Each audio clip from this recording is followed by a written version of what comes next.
വേദപ്രയോഗ മീഡിയയിലേക്ക് സുസ്വാഗതം. ക്ഷേത്രത്തിൻ്റെ ഉള്ളിൽ നിന്നുള്ള സാധനങ്ങളെല്ലാം, വേസ്റ്റുകളെല്ലാം കഴുകി വിടുന്ന പ്രധാനപ്പെട്ട ഒരു അവയവമാണ് ഓവ്. ഇത് വടക്കുവശത്തേക്കാണ്, ഏത് ക്ഷേത്രത്തിൻ്റെ ആയാലും വടക്കുവശത്തേക്കാണ് ഓവിന് സ്ഥാനമുള്ളത്. തറയുടെ മുകളിലായിട്ട് തറയോട് ചേർന്നുള്ള ഭാഗത്താണ് ഇത് കാണുന്നത്. ഇതിൻ്റെ മുകളിലായിരിക്കും ഘനദ്വാരം ഉണ്ടാവുക.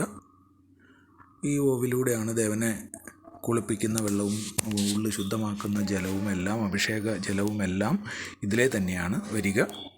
അപ്പോൾ അത് തീർത്തും വേസ്റ്റായിട്ടുള്ള സാധനമാണ് അതിലേ വരുന്നത്. ഇത് എല്ലാവരും ഒരു തെറ്റിദ്ധാരണ ചെയ്യാറുണ്ട്. ഇതിലേ വരുന്ന വെള്ളം എടുത്ത് കുടിക്കുക, അതേപോലെ തന്നെ എടുത്ത് തലയിൽ തളിക്കുക. ഇതൊന്നും ചെയ്യേണ്ട കാര്യങ്ങളല്ല. ഇതെല്ലാം വർജിക്കേണ്ടതാണ്. ഇതിൻ്റെ മുകൾ ഭാഗം കൊടുക്കാവുന്ന ഡിസൈൻ എന്ന് വെച്ച് കഴിഞ്ഞിട്ടുണ്ടെങ്കിൽ യാളിമുഖമാണ് കൊടുക്കാവുന്നത്.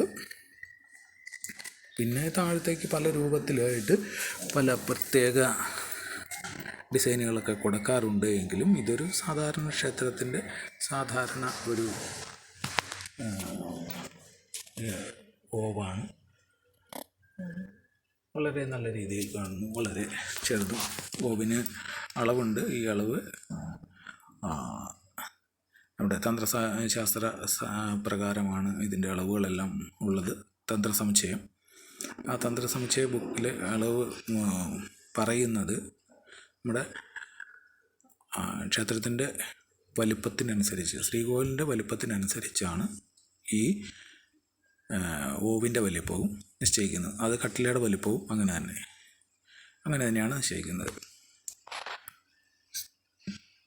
ഓവിനെപ്പറ്റി ഇതാണ് പ്രധാനമായിട്ട് പറയുവാനുള്ളത്.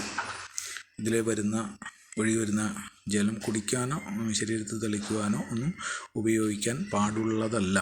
ഭക്തജനങ്ങൾ പ്രത്യേകിച്ച് ഓർക്കുക, പാടുള്ളതല്ല. ഓം നമോ നമഃ ശിവായ, മഹാദേവായ നമഃ.